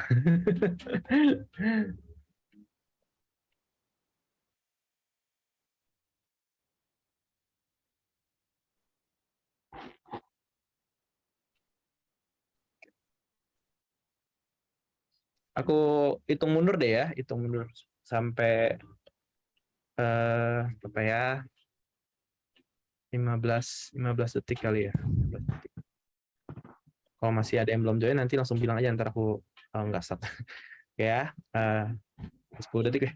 10 9. Oh, pinnya berapa tadi? Oh, pinnya 110 78 94. Ya, udah. 110 78 94. Oke, udah lumayan banyak nih 21. Oke, ya seru-seruan aja nih berarti. Oke, siap. Oke, udah nggak ada lagi. Aku hitung mundur ya, 10 detik. 10 9 8. Oh, ada langsung jalan. Langsung banyak. Tambah 2. Oke, aku hitung mundur lagi. 10 9 8 7 6 5 4 3. Oh, dan 2 1. Oke, kita mulai ya.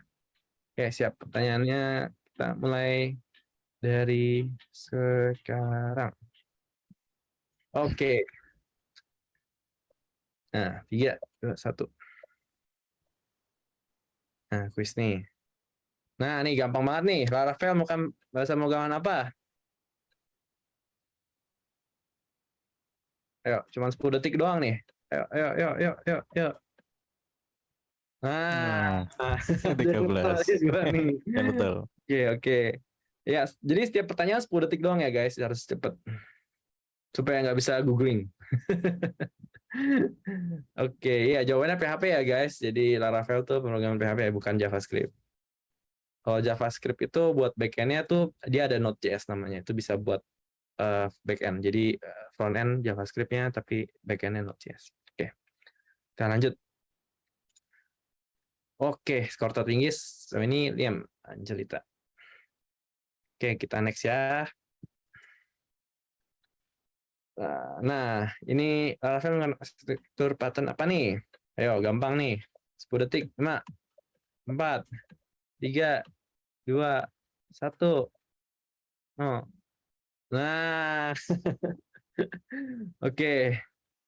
Ya, jadi model view controller ya guys. Jadi yang udah aku sebutin sebelumnya, kalau yang lain tuh biasanya tuh buat mobile. Kalau untuk web application, biasanya kita pakai model view controller.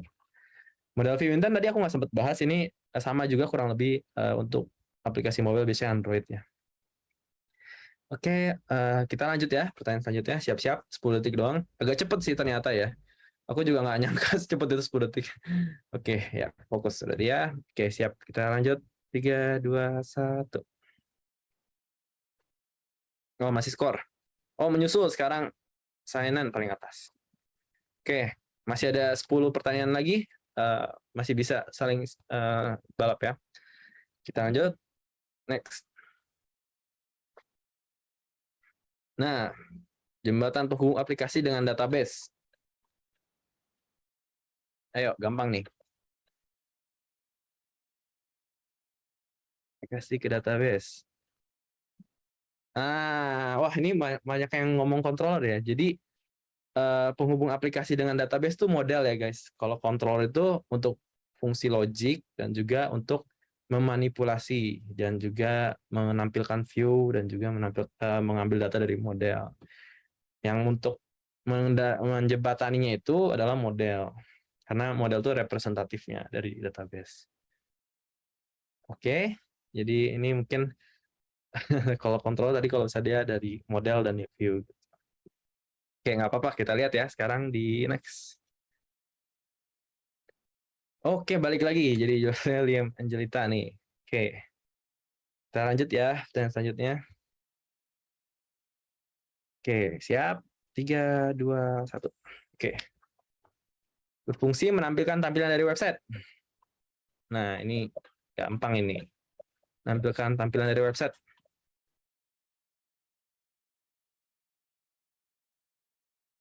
Nah, mantap. Wah, itu ada typo kali controller. 1 ya. Hampir benar semua ini 19. Nah, mantap. Oke. Kita lihat skornya sekarang. masih paling atas ya, Angelita. Oke, bagus. Yuk, yang lain masih bisa ngejar, masih ada 7 pertanyaan lagi. Masih berapa? 8 ya, sekitar. Oke, siap ya. Pertanyaan selanjutnya.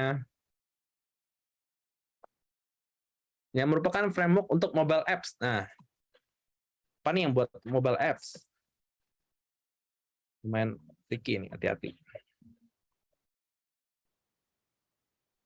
Nah, benar banget. React Native ya, guys. Node.js ini, dia itu framework untuk bikin backend. Jadi itu dia kayak Laravel. Laravel tapi untuk JavaScript.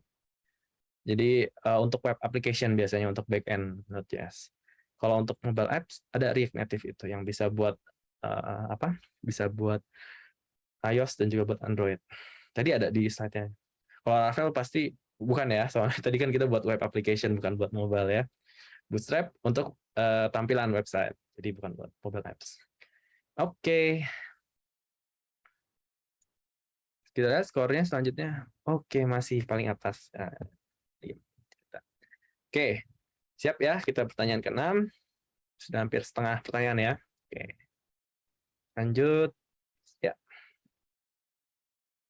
Nah, PHP adalah bahasa pemrograman. Nah, dia adalah bahasa pemrograman. Oke, benar banget, server side. Jadi, tapi banyak yang database side.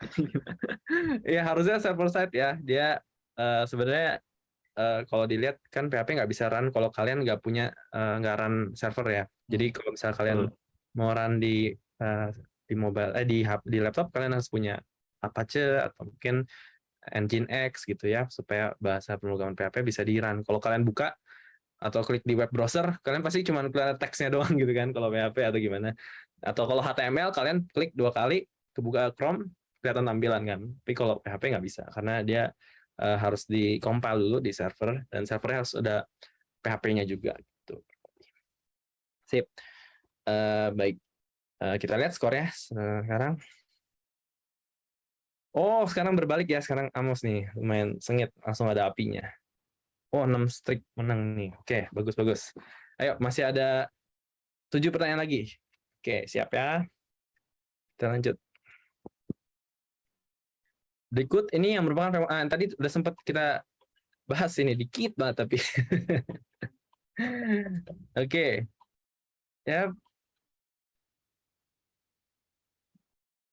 Ini banyak yang benar. Ya, benar, robot framework ya. Kalau RX Swift tadi untuk iOS, Rails untuk itu kita server saja. Jadi untuk website semua kita pakai Rails. Kotlin untuk Android kita, dan juga untuk di web juga itu pakai Kotlin sih. Cuman untuk testing itu kita pakai robot framework. Sebenarnya banyak banget framework untuk testing.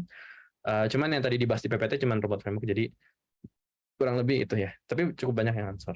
Oke. Kita lihat skornya. Oh, sekarang balik lagi. Ya, oke. Gak apa-apa. Masih ada 6 lagi, yuk. Masih bisa nyusul.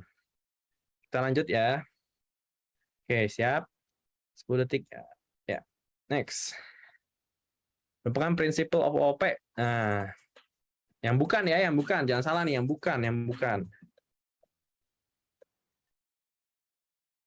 bukan.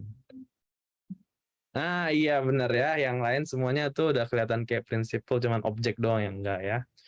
Objek itu adalah bagian dari bagian dari atributnya itu loh, yang tadi yang kelas dan juga objects dan juga metode ya. Itu semua dari arsitektur dari OOP. Kalau prinsipalnya itu ada polymorphism, inheritance, encapsulation gitu. Oke, kita lanjut ke pertanyaan selanjutnya. Pertanyaan 9 udah mulai habis nih ya pertanyaannya. Kita lihat scoreboard sementara. Oke, Alan sekarang paling tinggi. Oke, kita lanjut ya ke pertanyaan selanjutnya. Siap-siap. Pertanyaan ke-9. Nah, ini private, public. Contoh principle of OOP yang mana nih? Private, public.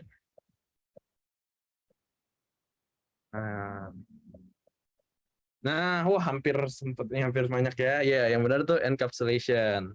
Jadi kalau inheritance itu tadi yang subclass ya, untuk parent dan child, untuk extend. Jadi menambahin kelas ini punya punya anak dari kelas mana, dia bisa mewariskan ya, namanya inheritance juga, kayak mewariskan apa yang dimiliki oleh si kelasnya gitu dari subkelasnya.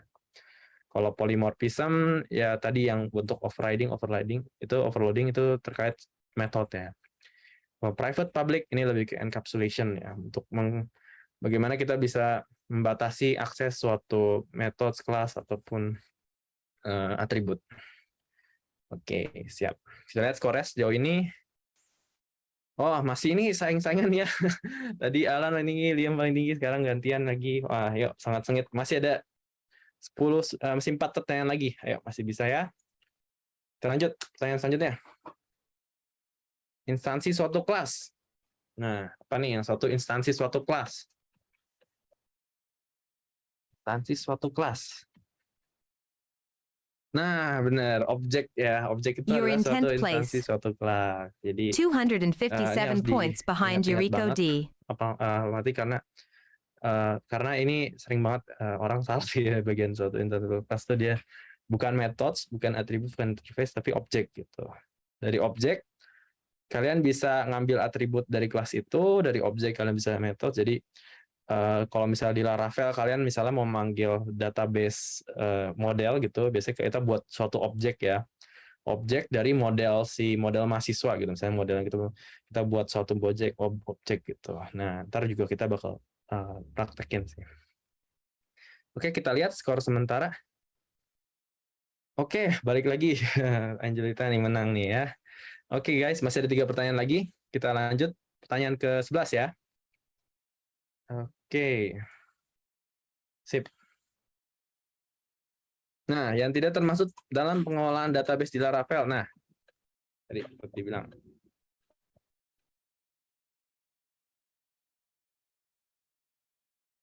Iya, roots bukan ya. Yang bukan nih, yang models, migration, seeders ini semua pengelolaan database tadi ya. Kalau models yang buat itunya, representasinya. Seeder ini tadi untuk masukin data yang awal-awal perlu dimasukin ke database, migration untuk backup ataupun untuk menambahkan table-table di database. Roots ini yang untuk tadi directory ya, directory kalian misalnya mau /index, /admin apa. Nah, jadi bukan masuk pengolahan database. Kita lihat poinnya sekarang. Oke, masih belum ada perubahan. Masih ada 2 pertanyaan lagi ya. Oke, sekarang kita lanjut pertanyaan 12 ya. Oke. Kita lanjut 1, 2, 3. Nah, ini true or false doang nih. Ayo. Resource merupakan tempat penyimpanan aset secara publik di Laravel. Benar atau enggak?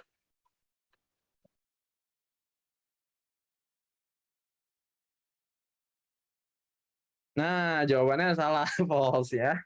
Soalnya kalau resource itu nggak public, kalau yang public itu baru yang public. Nah, kalau resource ini yang untuk lebih private, nggak bisa diakses oleh publik.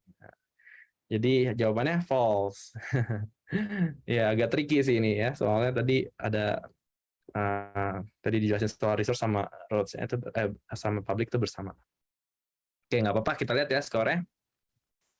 Wah, menyusul ya sekarang. Amos, oke. Ayo, masih bisa nih 2 teratas dapat voucher ya. Oke. 1 pertanyaan lagi nih, last question ya. Oke, siap. Kita mulai. 1, 2, 3. Engine Laravel untuk menampilkan views. Nah, nih, ayo gampang yuk.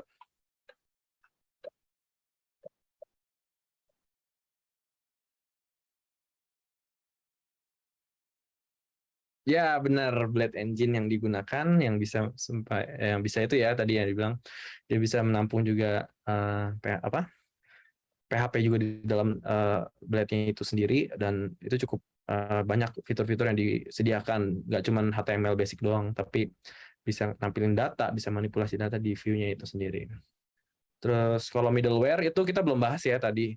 Middleware tuh mungkin next week aku akan bantu jelasin, itu seperti access level ya, itu biasa digunakan di roots supaya kalian bisa membatasi, misalnya kalau /admin syaratnya kamu harus apa gitu biar bisa ngakses admin gitu, misalnya harus login dulu sebagai admin, levelnya harus admin atau apa. Nah, itu middleware, kayak Kayak dia tuh untuk autentikasi middleware. Cuman aku tadi belum jelas karena jelasin mungkin next week aja pertemuan selanjutnya kita lebih dalam lagi. Kalau Bootstrap ya CSS ya, dia buat sebagai styling aja, bukan engine. Tailwind juga styling doang. Oke, beres. Kita lihat ya skor terakhir. Dan pemenangnya adalah juara 3 Alan. Aduh, tapi sorry banget nih juara 3 dapat hadiah. Maaf. Ya, yang juara 2 dan juara 1 dapat hadiah. Liam, Angelita, dan Amos. Oke. Liam dan Amos bisa tolong kasih email di chat. Ya, di chat emailnya. Nanti aku kirim ya. Habis pertemuan ini aku kirim voucher code ya. Ada nggak nih? Amos sama Liam, Angelita?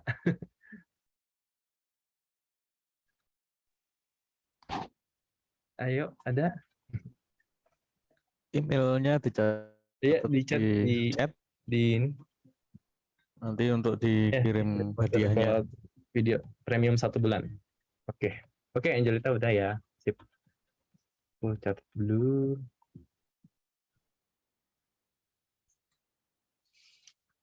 Nah, ya,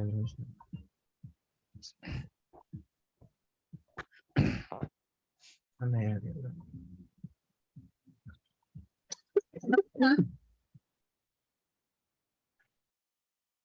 Sama Amos, oke. Sip. Oke, baik. Berarti ya sudah game hari ini. Terima kasih udah partisipasi di gamenya ya guys. Mungkin minggu depan kita bakal ada quiz lagi. Jadi nanti kalau apa? Ya tapi kuisnya seru-seruan aja. Jadi nggak harus kalian harus belajar itu gimana, seru-seruan aja kayak tadi ya. Oke. Paling aku ya nih ada lagi nggak yang mau ditanyakan? Kalau nggak ada mungkin ini aja kali ya, tutup ya. Tadi jangan lupa aku menyediakan request ini kalau mau request materi ya untuk minggu depan. Kalau ada yang mau request materi untuk minggu depan bisa diisi di linknya di situ. Terus ya besok minggu depan rencananya kita akan coba buat aplikasi sederhana ya untuk Laravel. Terus ya ini kita buat API, jadi lebih ke backend. Jadi kita belum bermain di view-nya dulu ya. Jadi kayak masih dari backend-nya doang, nampilin, masukin data, terus nanti kita tesnya pakai Postman. Itu kayak buat ngetes API-nya aja. Begitu sih kurang lebih untuk minggu depan. Tapi kalau ada yang mau request tambah materi, nanti aku bisa bawain sebelum kita bahas yang ini. Oke. Ada yang mau ditanyakan lagi, teman-teman mahasiswa? Sambil menunggu kalau ada yang ingin bertanya, silahkan Anda bisa presensi di Zoom ini dengan menuliskan NIM dan nama di kolom chat. Ya, saya tunggu 5 menit. Silahkan nulis di situ, nanti akan terekam oleh Zoom.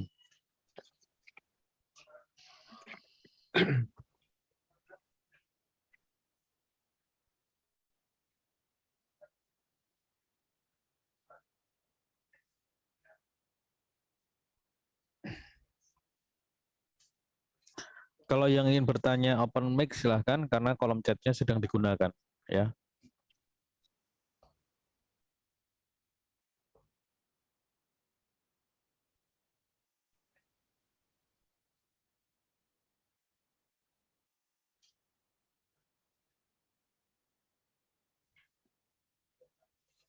Nah, nanti sebelum kita tutup, kita ada sesi foto bersama.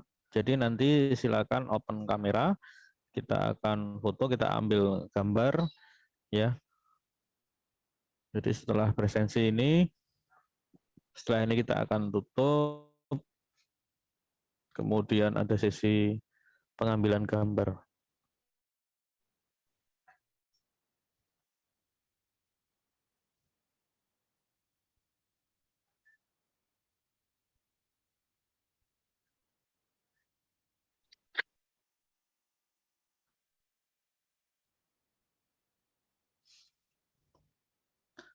Kemarin saya juga dapat voucher 1 bulan dari Pak Yuki, Pak Andreas. Iya, ya. saya bantu beliau di manajemen itu yang kemarin Pak Andreas sampaikan. Jadi ada satu to-do list yang harus diprioritaskan mana gitu ya. Oh iya, iya, iya. Nah, misalkan setiap minggu atau setiap Senin ada 10 to-do list yang harus dikerjakan oleh tim dibagi. Ternyata request-nya banyak sekali gitu kan di video itu.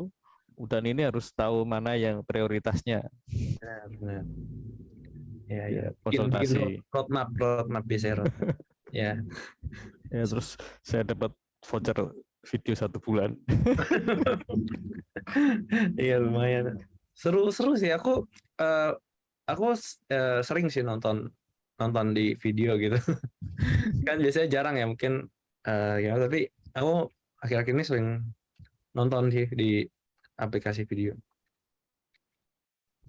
Bagus-bagus, nggak kalah seru sama Netflix kok guys. Jadi kalian nanti yang coba nanti yang lain juga kan ada yang free gitu. Coba aja sih. Kita ada video di apa original series yang benar-benar kita bikin. Jadi itu udah bukan sinetron yang kayak dulu ya kalau misalnya dilihat ya Pak, bukan yang kayak gitu. Sekarang ya udah benar-benar film yang bagus kok. Jadi rekomen lah, kita yakin sih bisa bersaing sih untuk masalah kontennya. Ya kemarin ada series yang sempat viral ya Pak ya. Ya kayak Minecraft dulu itu banyak viral, itu sempat trending di YouTube. Ya. Cukup sih. Baik, yang presensi sudah. Kalau sudah Pak Andreas sudah ambil gambar? Oh ya belum. Kalau saya harusnya sambil share screen juga ya. Ya, ini posisi sudah share screen. Ya. Bentar. Ini ya.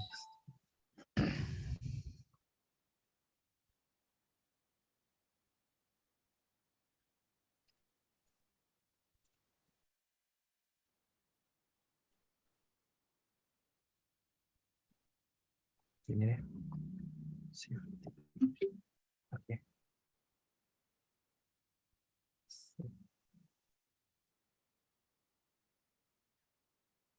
Sip, harusnya udah ya untuk share screen-nya. Sekarang tinggal stop. Baik, sudah. Berarti kita yang foto rame-rame. Ya, silahkan open cam. Kita akan foto sebelum kita akhiri.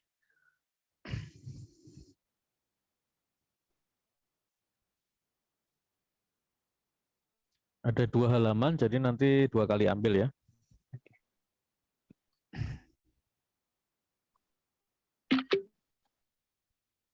Yuk, silahkan open cam dulu sebentar. Oke, aku itu screenshot juga ya. Ya. Oke. Yang halaman 2 ini belum semua.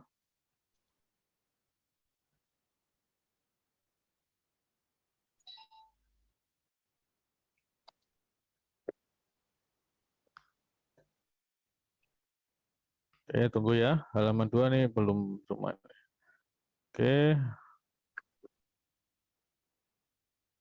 Ya, lagi. Masih ada yang belum.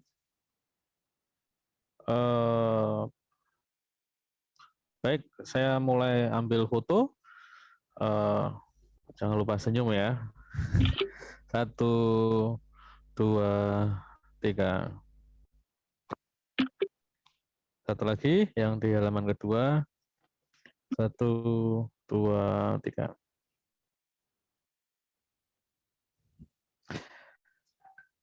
Ya, baik.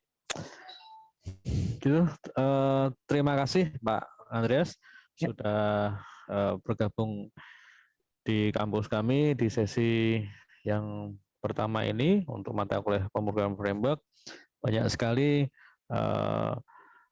pengetahuan atau informasi-informasi yang sangat dibutuhkan di dunia akademik Ya, semoga nanti di pertemuan-pertemuan selanjutnya semakin kaya lagi nanti yang akan kami peroleh, terutama yang terjadi di dunia industri. Ya, supaya sekali lagi jurang antara dunia pendidikan dan dunia pekerjaan atau industri itu tidak terlalu jauh. Ini kan salah satu bentuk mendekatkan di program Kampus Merdeka